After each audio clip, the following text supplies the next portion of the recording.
Hello दोस्तों। तो कैसे हैं आप लोग? आई होप अच्छे ही होंगे।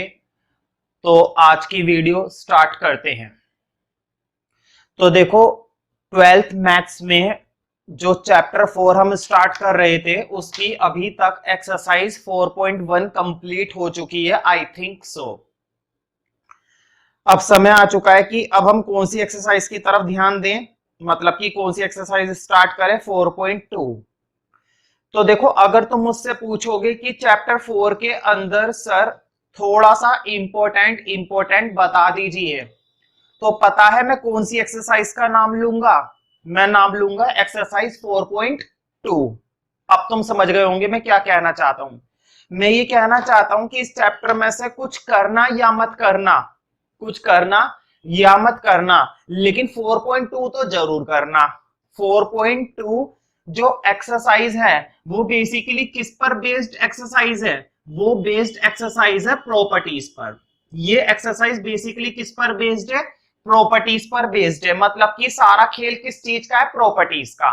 ज्यादा बड़ी बात नहीं है। अब बच्चों के दिमाग में ना, साइंस वाले बच्चे होते हैं कुछ होशियार बच्चे भाई मेरी तरह, तो उनके दिमाग में एक बात बैठ जाती है, यार प्रॉपर्टीज ये क्या बात हुई? अभी तक तो फॉर्मूला सुना था, प्रॉपर्टीज भी आ गई। ठीक है, तो प्रॉपर्टीज बेस्ड एक्सरसाइज जरूर है, लेकिन बेहद बेहद आसान एक्सरसाइज है। ठीक है, तो ज्यादा टाइम पास ना करते हुए सीधा मुद्दे की बात पर आ जाते हैं। देखो, 4.2 को स्टार्ट करने से पहले मैं तुम्हें कुछ प्रॉपर्टीज के बारे में लिखाऊंगा। सभी बच्चे जानते हैं कि उन प्रॉपर्टीज के बारे में तुम्हें एनसीईआरटी के अंदर तो दिया ही गया है, लेकिन मैं एक रिक्वेस्ट जरूर करूंगा। सोचो, टीचर रिक्वेस्ट कर रहा है, मैं एक रिक्वेस्ट जरूर करूंगा कि उन प्रॉपर्टीज को प्रॉपर तरीके से तुम अपने रजिस्टर में 1 बाय 1 करके नोट करो। मैं बोर्ड पर समझाता चलूंगा, तुम रजिस्टर पर नोट करते चलना। इतना सही तो काम करना है। थोड़ा दूर हम आए, थोड़ा पास आप आइए। ठीक है, तो स्टार्ट करते हैं। Number 1 property. देखो, प्रॉपर्टी कई सारी हैं। कई सारी का मतलब ये नहीं कि 100-200 प्रॉपर्टी है। प्रॉपर्टी कई सारी का मतलब है मतलब 8-9 प्रॉपर्टीज हैं।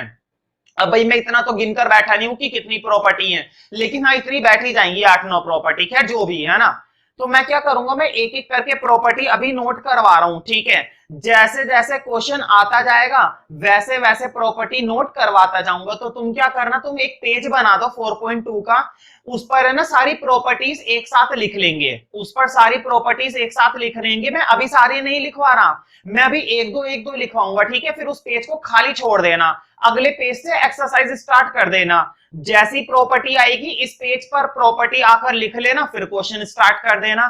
जैसी प्रॉपर्टी आएगी इस पेज पर प्रॉपर्टी लिख लेना, फिर क्वेश्चन स्टार्ट कर देना। उम्मीद करता हूं तुम्हें मेरे द्वारा कही गई बात समझ में आ रही होगी। ठीक है, खैर फिलहाल हम फर्स्ट प्रॉपर्टी पर आ जाते हैं। देखो, बहुत ही सिंपल सी प्रॉपर्टी में लिखवाऊंगा।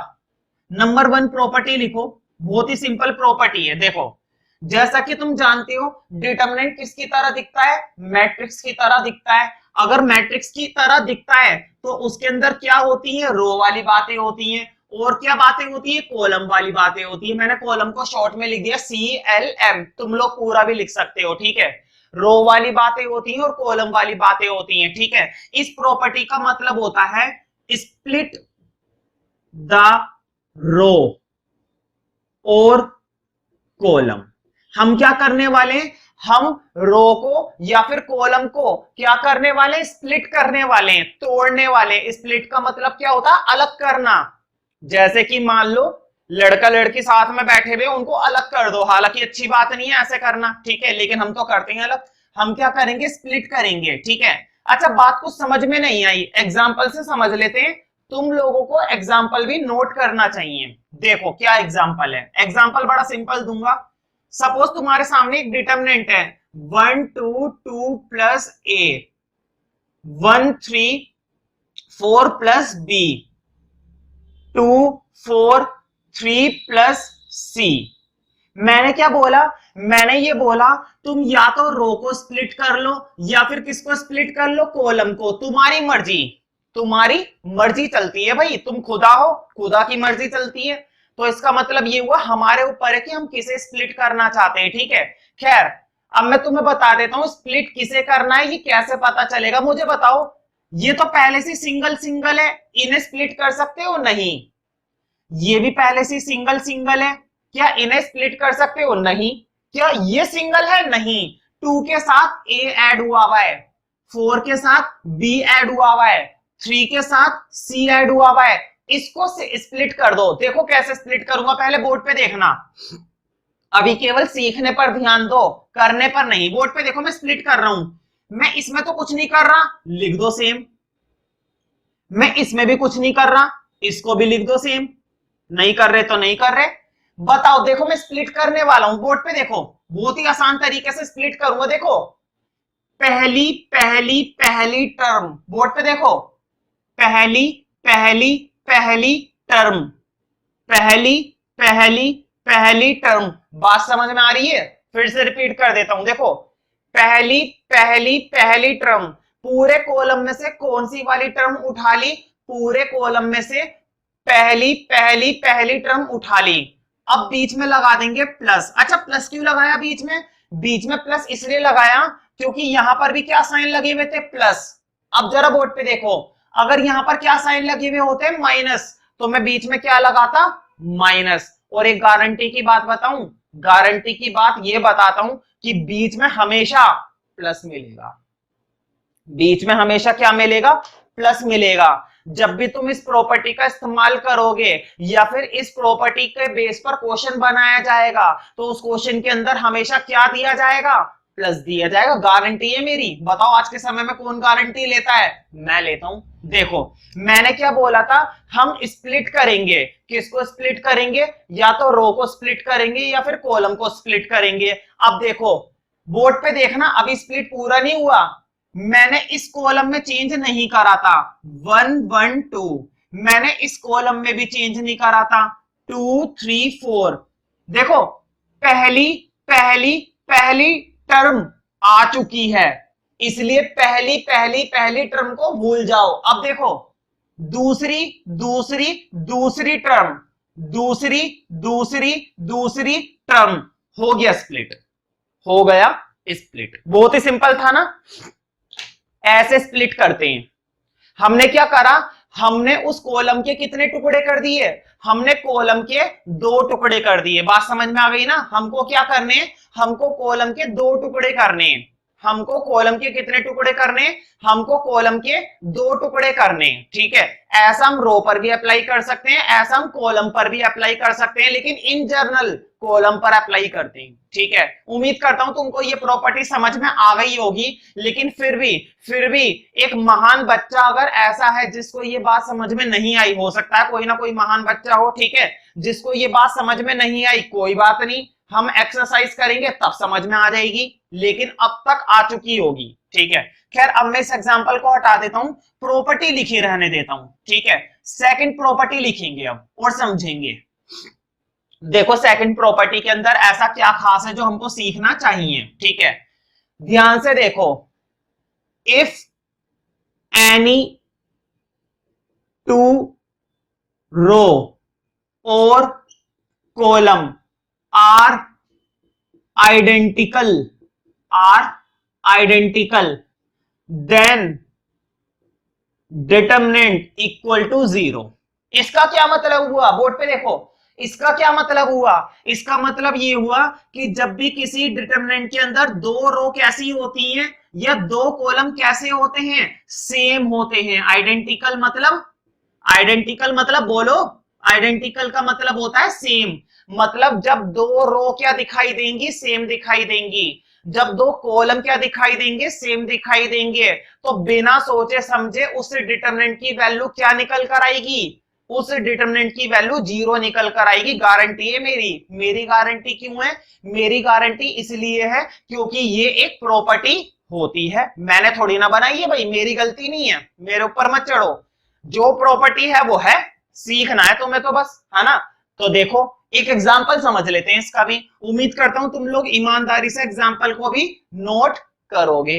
देखो जरा क्या है एग्जांपल। बहुत ही बढ़िया एग्जांपल है, तुम्हारी जिंदगी बिल्कुल खुशी से भर जाएगी इस एग्जांपल को देखकर। बोर्ड पर देखो जरा, 1 2 3 A B C 1 2 3।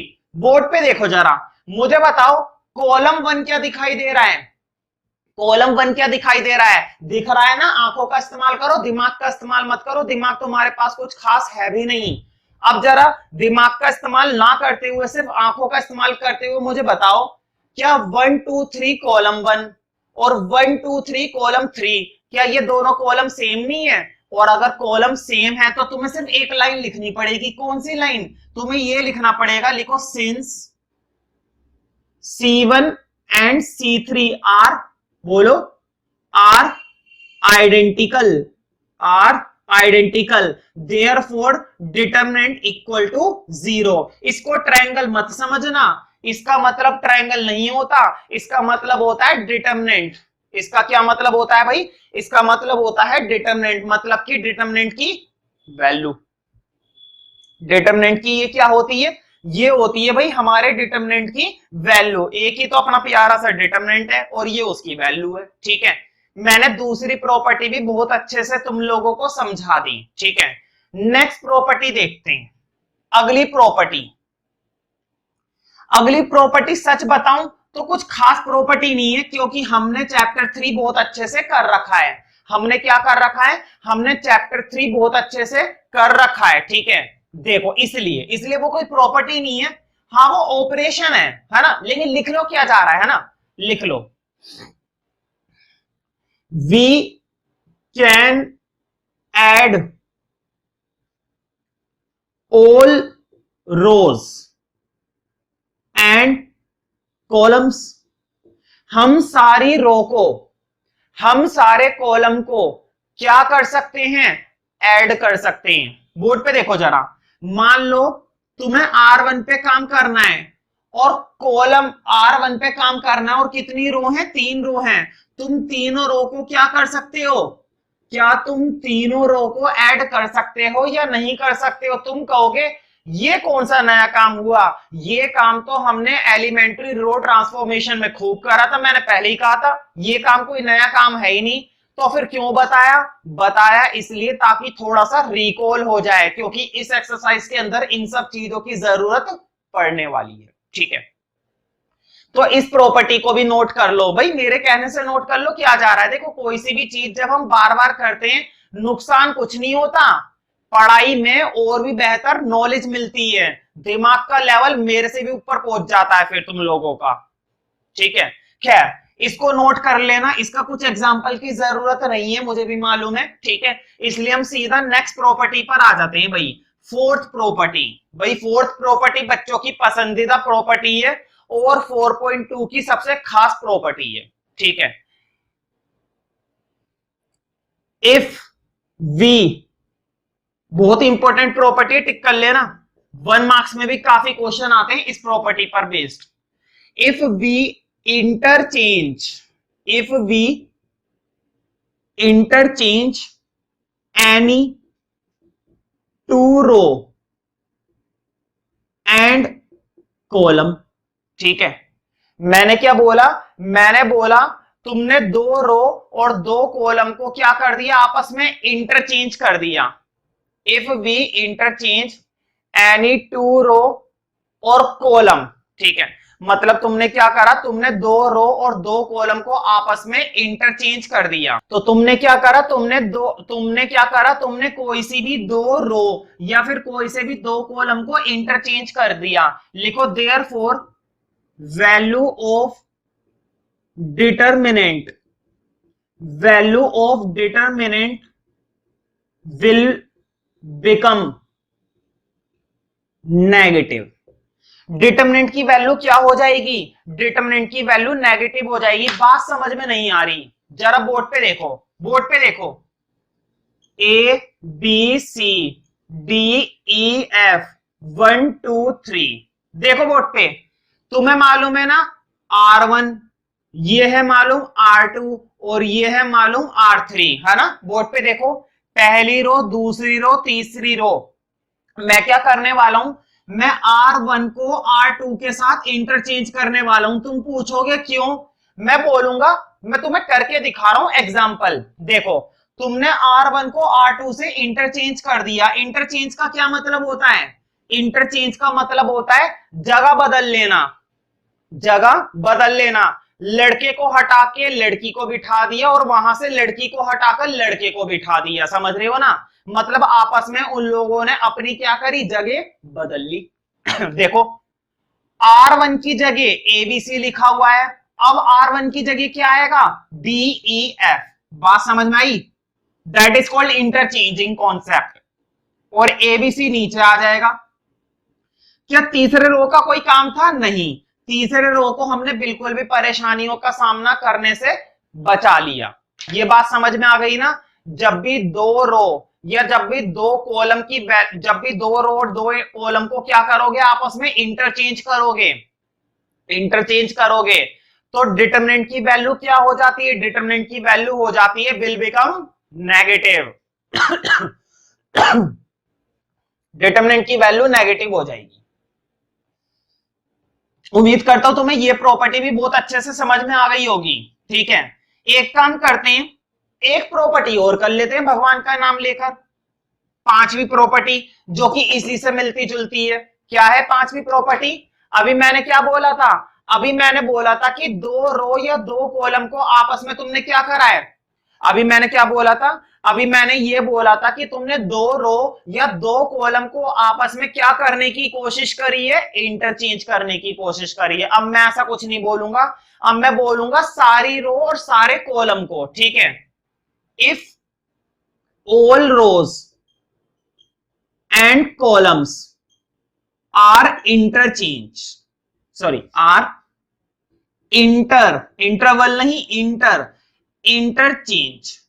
ठीक है, मतलब जब सब रो और सब कॉलम को इंटरचेंज किया जाएगा, देन वैल्यू रिमेन्स क्या, सेम। ये तो बड़ी बात है भाई, दो रो को बदलते हैं तो साइन बदल जाते हैं, और जब तीन रो को बदलते हैं तो साइन नहीं बदलते। 5 तो 5 रहेगा, 10 तो 10 रहेगा। ये तो वही बात हो गई, किसी के हमने 2 थप्पड़ मारे तो उसको गुस्सा आ गया, लेकिन 3 थप्पड़ मारे तो उसको गुस्सा ही नहीं आया। ये तो वही बात हो गई बिल्कुल। चलो छोड़ो ये मजाक की बातें है ना, एग्जाम्पल से देख लेते हैं इसका जरा ना। देखो इसके एग्जाम्पल के लिए मैं नीचे देख लेता हूं वीडियो में प्रॉपर दिख रहा है या नहीं दिख रहा है। हाँ दिख तो रहा है। एक काम करता हूं, इधर लिख देता हूं, इधर देखो बोर्ड पे, थोड़ा छोटा लिख देता हूं। 1 2 3 4 5 6 ABC। देखो मैंने एक डिटरमिनेंट लिखा, मैं इसमें चेंज कर रहा हूं। मैंने क्या बोला, मैंने बोला मैं सारी रो को क्या बना सकता हूं, इंटरचेंज कर सकता हूं। सारी रो और सारे कॉलम्स को आपस में क्या कर सकता हूं। अच्छा एक शब्द और लगा देना, if all rows and columns are interchange each other, है ना, इंटरचेंज ईच अदर। ठीक है, तो मैंने क्या करा, मैंने सारी रोज और सारे कॉलम को क्या करूंगा, इंटरचेंज करूंगा। देखो मतलब कि ट्रांसपोज करूंगा। देखो 1 2 3 ऐसे लिखा हुआ है, 1 2 3 ऐसे कर दिया। 4 5 6 ऐसे लिखा हुआ है, 4 5 6 ऐसे कर दिया। ABC ऐसे लिखा हुआ है, ABC ऐसे कर दिया। इसका मतलब ये हुआ कि मैंने डिटरमिनेंट के अंदर all rows and all columns are interchange each other. ठीक है, आपस में उनको क्या कर दिया, इंटरचेंज कर दिया। तो डिटरमिनेंट की वैल्यू बदल जाएगी? नहीं, डिटरमिनेंट की value will remains same. Determinant की वैल्यू हमेशा क्या रहेगी, डिटरमिनेंट की वैल्यू हमेशा सेम रहेगी। ठीक है, तो देखो वैसे तो मैंने इस एक्सरसाइज के लिए मैक्सिमम प्रॉपर्टीज करवा दी है, ऐसी बात नहीं है कि नहीं करवाई है। प्रॉपर्टीज मैंने करवा दी है, सारी की सारी प्रॉपर्टीज ही करवा दी आई थिंक। ठीक है, लेकिन फिर भी अगर कोई ऐसा क्वेश्चन आएगा जिसके अंदर मुझे लगता है कि हाँ प्रॉपर्टी लिखवानी चाहिए, तो तुम इस पेज को ना जितना भी खाली बचा हुआ है उसे खाली छोड़ देना, और अगर नहीं बचा है खाली तो अगला पेज खाली छोड़ देना। देखो एक पेज की तो बात है, खाली छोड़ दो, उससे क्या होगा, सारी प्रॉपर्टीज एक ही पेज पर आ जाएंगी, और जब तुम पेपर के टाइम पर रिवीजन करोगे तो तुम्हारा ही फायदा है, मेरा तो कुछ फायदा है नहीं। ठीक है, तो इसलिए सारी प्रॉपर्टीज एक ही जगह बनी रहे, इसलिए अब अगले पेज से मतलब नेक्स्ट न्यू पेज से हम एक्सरसाइज स्टार्ट करने के लिए बिल्कुल तैयार है, और तुम अपनी एनसीईआरटी खोल सकते हो और उसमें एक्सरसाइज 4.2 निकाल सकते हो, है ना। अब मैं इनको हटा देता हूं। देखो 5 प्रॉपर्टी मैंने लिखवाई है, और हो सकता है कुछ और प्रॉपर्टी की आवश्यकता हमको पड़ जाए। तो इस एक्सरसाइज को करते करते या करने से पहले मैं उम्मीद करूंगा कि तुम ईमानदार बच्चों की तरह इन प्रॉपर्टीज को बहुत अच्छे से समझोगे, अच्छे से याद करोगे, लेकिन रटोगे बिल्कुल भी नहीं। ठीक है, क्यों? क्योंकि मैंने तुम्हें हर एक प्रॉपर्टी का एग्जांपल भी दे दिया और बहुत ही अच्छे से तुम लोगों को अंडरस्टैंड करने में मदद भी करी है। ठीक है, अगर इतना सब कुछ करने के बाद भी रटते हो तो मेरी मेहनत तो खैर बेकार है ही, तुम्हारी तो खैर क्या बेकार होगी, क्योंकि मेहनत ही नहीं करी फिर तो तुमने। ठीक है, खैर ज्यादा बकवास ना करते हुए मैं 4.2 क्वेश्चन नंबर 1 पर आ जाता हूं भाई। मेरे को थोड़ा निकालने में टाइम लगता है, तुम लोग तो फट से निकाल कर बैठ जाते हो। 4.2 लैपटॉप में होता है मेरी बुक, तो उसमें कर्सर बड़ी देर में नीचे जाता है भाई, हम पहले से तो निकाल के बैठते नहीं। हाँ आ गई 4.2। अच्छा भाई, इसके अंदर तो बहुत सारे पार्ट्स दिखाई दे रहे हैं भाई, दुनिया भर के पार्ट्स है, पार्ट्स की दुकान है बल्कि मैं तो ये कह रहा हूं। ठीक है, खैर देखो सबसे पहले ऊपर का हेडिंग पढ़ो, क्या लिखा हुआ है, using the property of determinant and without expanding. ठीक है, क्वेश्चन ने हमको मना करा है बिना एक्सपेंड करे, बिना एक्सपेंड करे तुम्हें इसको सॉल्व नहीं करना, बिना एक्सपेंड करे। ठीक है, इस प्रॉपर्टी के इस्तेमाल से हमें सॉल्व करना है इसको। ठीक है, तुम्हें याद है ना 4.1 के अंदर मैंने तुम्हें डिटरमिनेंट को इवेल्युएट करना सिखाया था, लेकिन वो सीखने वाला काम तुम्हें इस एक्सरसाइज के अंदर नहीं करना, क्योंकि क्वेश्चन ने मना कर दिया। हम किनका इस्तेमाल करेंगे? हम प्रॉपर्टीज का इस्तेमाल करेंगे। तो देखते हैं जरा एक्सरसाइज 1 to 7 प्रूव दैट। ठीक है, फर्स्ट क्वेश्चन देखते हैं, फर्स्ट क्वेश्चन क्या है। ठीक है, इसको मैं हटा देता हूं, तो भाई थोड़ा छोटा लिखूंगा क्योंकि इस तरह के क्वेश्चन में ना जगह वो चाहिए होती है। X Y Z A B C, X plus A Y plus B Z plus C. भाई पहले क्वेश्चन में तो मुझे बताने की जरूरत ही नहीं है, क्या? फर्स्ट प्रॉपर्टी मतलब कि स्प्लिट करना। क्या स्प्लिट करोगे बताओ? ये पहले से अकेला है, एक्स अकेला, वाई अकेला, जेड अकेला, क्या अकेले को अलग कर सकते हो? अकेले को अलग नहीं कर सकते। ये देखो, ये ए अकेला, बी अकेला, सी अकेला, इसको भी अलग नहीं कर सकते। अलग किसे कर सकते हो? जो दो लोग एक साथ बैठे हुए। याद आया एग्जांपल, लड़का लड़की एक साथ बैठे हुए, देखो ये रहा लड़का, ये रही लड़की, अलग करेंगे अभी हम इनको, हमसे नहीं रहा जाता ऐसे लोगों को देखकर। y प्लस बी, ये भी अलग अलग करना पड़ेगा, इनको भी अलग अलग करना पड़ेगा, अलग अलग करेंगे। ठीक है, लिखना पड़ेगा, पहले लिखो बाय। जब भी कोई प्रॉपर्टी यूज करो, टेस्ट में भी और एग्जाम में भी, ठीक है, तो प्रॉपर्टी यूज करने से पहले लिखना जरूर। ठीक है, by splitting column 3, by splitting column 3, है ना। C3 को करने वाले हैं ना बोर्ड पे, देखो क्या पहले कॉलम में कोई चेंज आएगा? बिल्कुल भी नहीं आएगा। क्या दूसरे कॉलम में कोई चेंज आएगा? बिल्कुल भी नहीं आएगा। देखो पहला पहला पहला पहला पहला पहला, बीच में क्या आएगा? प्लस। मैंने तुम्हें एक बात बोली थी ना, हमेशा प्लस मिलेगा। जब भी क्वेश्चन हमसे स्प्लिट वाली प्रॉपर्टी का इस्तेमाल करवाएगा ना, तो वो क्या देगा हमको? वो हमको हमेशा प्लस देगा। देखो मैंने वीडियो में देखा नहीं, ऊपर की ना लाइन थोड़ी सी कट गई है ना। उम्मीद करता हूं तुम थोड़ा सा कोऑपरेट करोगे भाई, है ना। ये सही से दिख नहीं रहा है वीडियो के अंदर, है ना। समझदार तो तुम लोग हो ही, समझ ही जाओगे।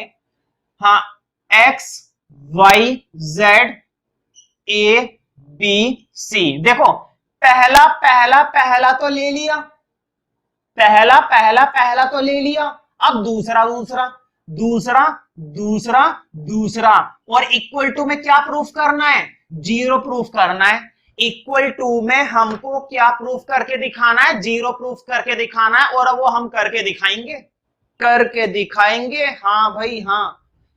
तो देखो अब हम करने के लिए बिल्कुल तैयार है, हम किसी से आज तक नहीं डरे, तो अब कैसे डर जाएंगे? अभी करके दिखाएंगे। देखो जरा, मैंने तुमको बताया था अगली प्रॉपर्टी, देखो जरा, पहचाना मैंने क्या बोला था? जब भी कोई से भी दो रो, जब भी कोई से भी दो कॉलम क्या होते हैं? सेम सेम होते हैं, ठीक है। ये नाच नहीं करके दिखा रहा मैं, देखो जरा एक्स वाई जेड, समझे, और इधर देखो एक्स वाई जेड, क्या यहां पर तुमको कॉलम 1 और कॉलम 3 आइडेंटिकल दिख रहे हैं? दिख रहे हैं। अब इधर देखो, इधर देखो ए बी सी, ए बी सी, क्या तुमको यहां पर कॉलम 2 और कॉलम 3 आइडेंटिकल दिख रहे हैं? बिल्कुल दिख रहे हैं। C2 C3 है ना, दिख रहे हैं नहीं दिख रहे हैं? दिख रहे हैं भाई, ऐसी भी क्या बात है। दिमाग भले ही ना हो, आंखें जरूर अच्छी हैं हमारी, है ना। तो लिखो, पहले पहले लिखना पड़ेगा, लिखो सिंस C1 एंड C2 और C2 and C3 are identical in our determinant, है ना। ऊपर वाले डिटर्मिनेंट के अंदर C1 और C2, नहीं इधर थोड़ा गलत हो गया, C1 और C3 है, और यहां पर क्या है, हाँ यहां पर सही है, C2 and C3 are identical in our determinant, ठीक है। लिखो, यहां पे लिख देना देयरफॉर के बाद मैंने बताया था जब भी दो रो या दो कॉलम क्या होते हैं, आइडेंटिकल होते हैं, तो उनकी वैल्यू क्या हो जाती है, उनकी वैल्यू 0 हो जाती है। बोर्ड पे देखो, इसकी वैल्यू क्या हो गई, बोलो 0, इसकी वैल्यू क्या हो गई, बोलो 0, इक्वल टू 0, 0 प्लस 0 बताओ, हैंस 0। ये हमारा प्रूफ हो गया। दूसरा क्वेश्चन उससे भी ज्यादा आसान है, चलो तुम सोच लोगे मैं बातें बना रहा हूं, है ना। चलो करते हैं, a minus B, B minus C, C minus A. फिर है भाई, इस तरह के क्वेश्चन को जब भी एग्जाम में लिखो तो बड़े सावधानी से देखकर लिखे करो क्वेश्चन पेपर से, क्योंकि इनमें क्या होता है, वैल्यू ना मिलती जुलती होती है, तो बच्चा पेपर में होपलेस तो वैसे ही होता है, तो जल्दबाजी में गलत लिख देगा ना एक वैल्यू भी, तो सारी मेहनत हमारी वेस्ट हो जाती है। और मैं नहीं चाहता कि किसी भी बच्चे की जरा सी भी मेहनत वेस्ट होए, क्योंकि 12th क्लास की मार्कशीट में जब 90 प्लस मार्क्स दिखाई देते हैं तब सामने वाले को लगता है हाँ मेहनत करी है, 90 प्लस वाले को यह समझा जाता है कि मेहनत करी है। हाँ 95 से ऊपर होते हैं, कहते हैं हाँ अब इंटेलिजेंट है, और 98 से ऊपर होते हैं तब वो चौंकता है। समझ रहे हो ना मैं क्या बताना चाह रहा हूं, मैं ये बताना चाह रहा हूं कि कंपटीशन कितना है।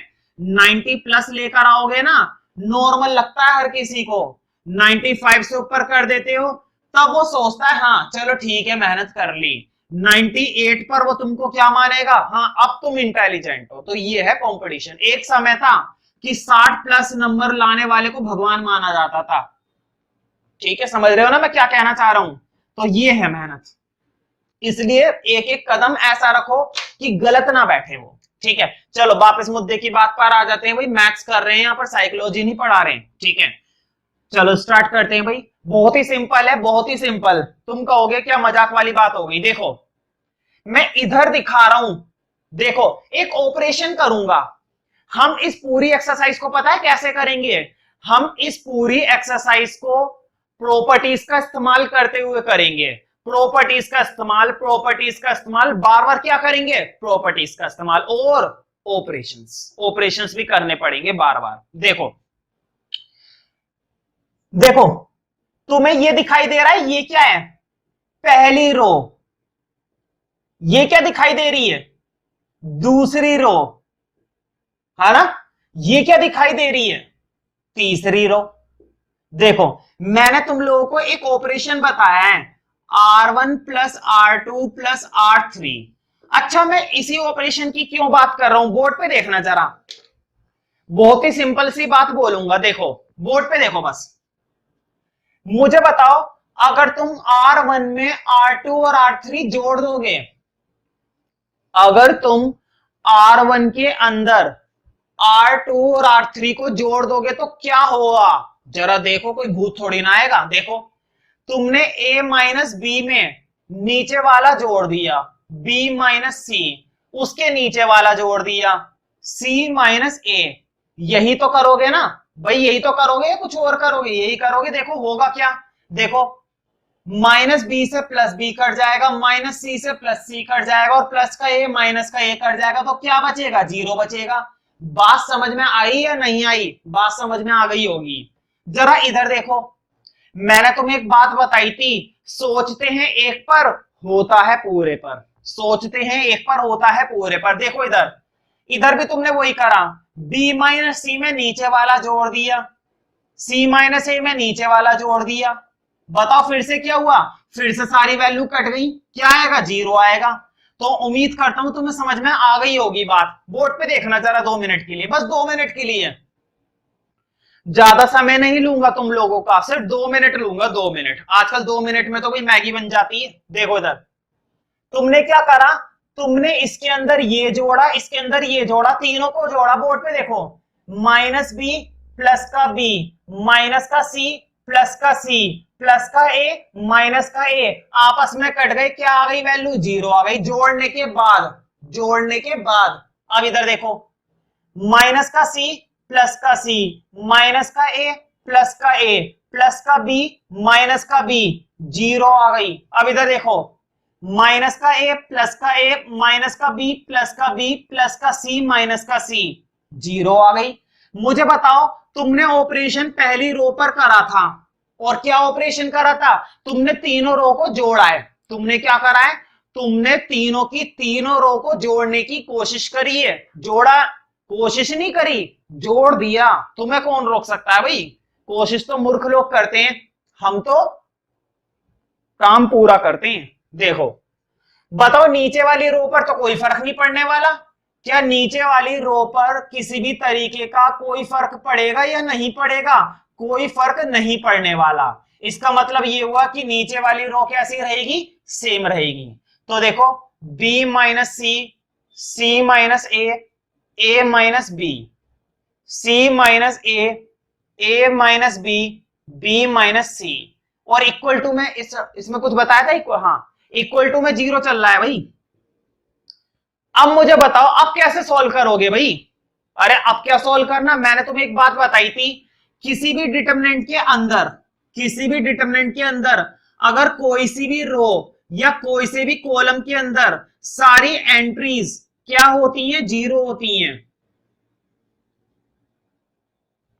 सारी एंट्रीज क्या होती हैं? जीरो होती हैं।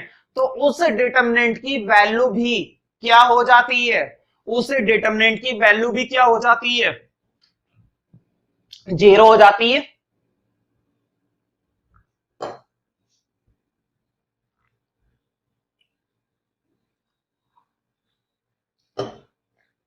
उस डिटरमिनेंट की वैल्यू भी क्या हो जाती है? जीरो हो जाती है। इसका मतलब ये हुआ कि इसकी वैल्यू भी क्या हो जाएगी? जीरो हो जाएगी।